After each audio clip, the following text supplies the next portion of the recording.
Welcome to the Hockey Dad Leafs Reactions.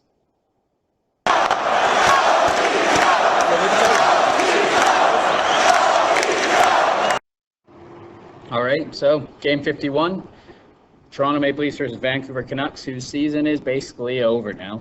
You know, there was light there and it is gone out.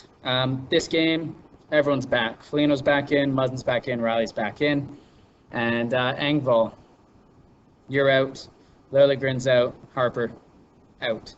So let's just get right into this quick game here. Here's some notes. First period, Campbell made some really good saves. He made a really good one on JT Miller, who danced around whoever that was. You know, Campbell stayed tall. He made a couple good glove saves on the Canucks power play, 2 off Hoglander anyway. You know, it was a tough goal. The Pearson goal, he was a little bit too far over to the left. No one had him. He fired it through Tavares and Dermott after Horvat left the lane. You know what? Precision shot. It happens. 1-0 Canucks early. And then, obviously, Matthews scores. Because it's Matthews from Mitch Marner. And, yeah, it was like stick on stick off of Miller. Got past Demko. That was great. Matthews almost scored he almost batted a puck in earlier in the game as well. Guy's a beast, isn't he? So it's 1-1 throughout the first. Overall, what else did I write here? Sandin took a hit along the boards. Boom, face into the glass or into the stanchion there. He came back, though. That was good. He had stitches across the bridge of his nose. If you look closely on Sandin, he's also got a scar on his chin as well. That boy gets clocked a few times, doesn't he? But he came back, so that's really good. What else? Demko, he made a few good saves. He made a really good save off of Matthews, obviously, and then he batted it wide. But he also made a great save on Thornton. That was going top corner there. He just got his arm on it. That was really nice.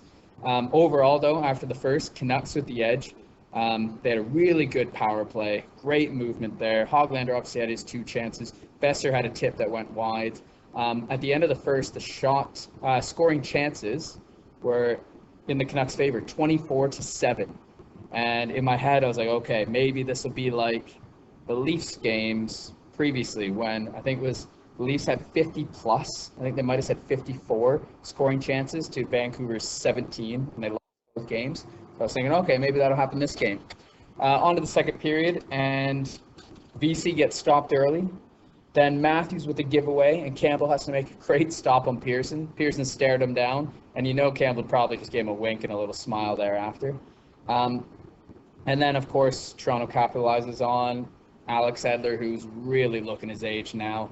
To be fair, though, Chatfield didn't give him anything. There was no call by any of his other teammates because you can hear the ice now. You can hear the players talking. That Mitch Marner was on him. He goes to, pivot.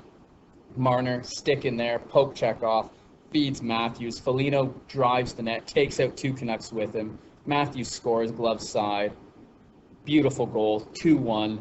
Toronto and Matthews already has 2 this game. And they said in the broadcast he had, before the Edmonton game, obviously because Edmonton was playing after, he had a 9-goal lead on McDavid.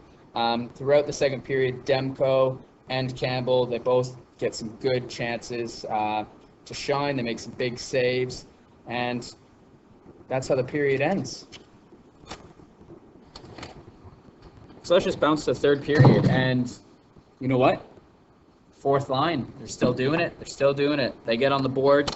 Brooksy gets a slight tip, but it was nice.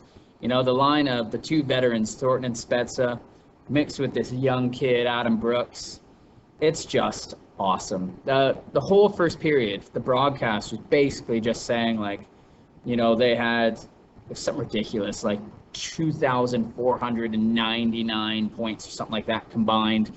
Will they get to 2,500 or something or other? And then obviously they talk about the accolades of Spezza and Thornton, and then they just a little offhanded remark about Adam Brooks not getting that many points. And there he goes. He gets that tip. I thought he tipped it anyway for the goal. And yeah, that line, it's working. It's clicking. I have no idea, absolutely no idea who the Leafs are going to take out of the lineup when Hyman comes back.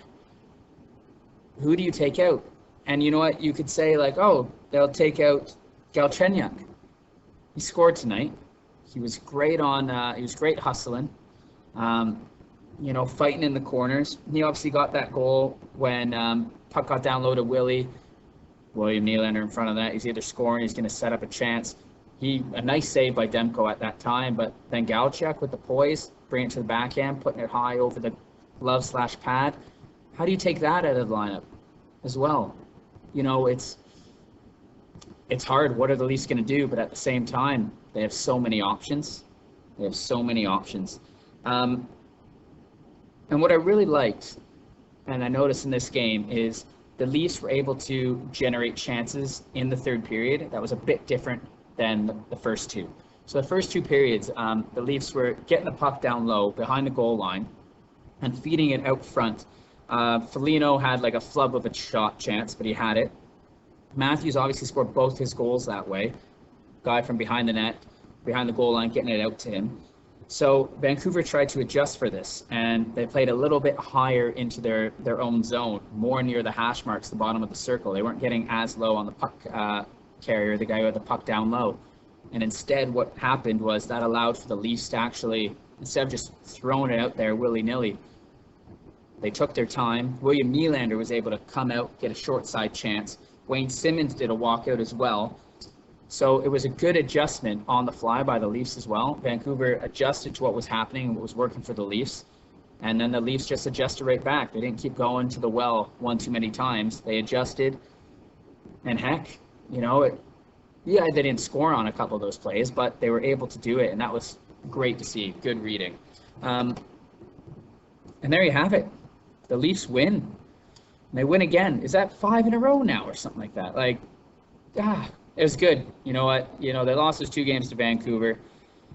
It was like you gave Vancouver a little bit of life. Here you go. Throw them a bone after COVID protocol and all that stuff, what they went through. That's tough, but the Leafs are a better team.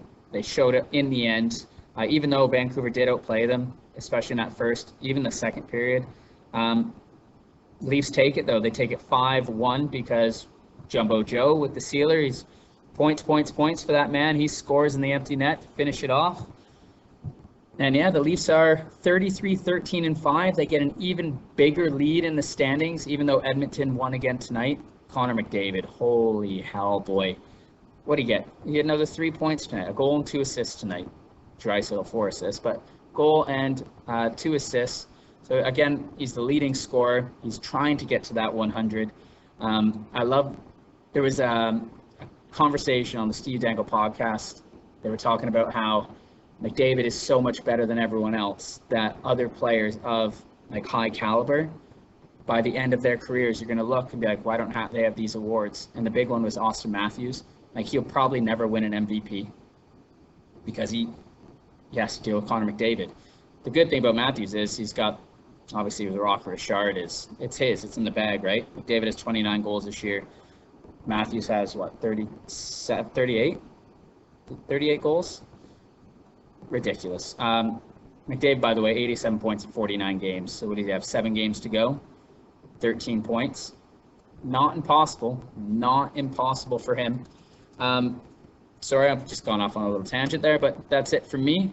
Leafs win, obviously. They're top of the North, and it just keeps getting bigger and bigger. They're phenomenal. Austin Matthews is 2 goals away from 40, and then I think he'll take a game or 3 off. That's it. I'm pumped. Go Leafs, go. See you for the next one.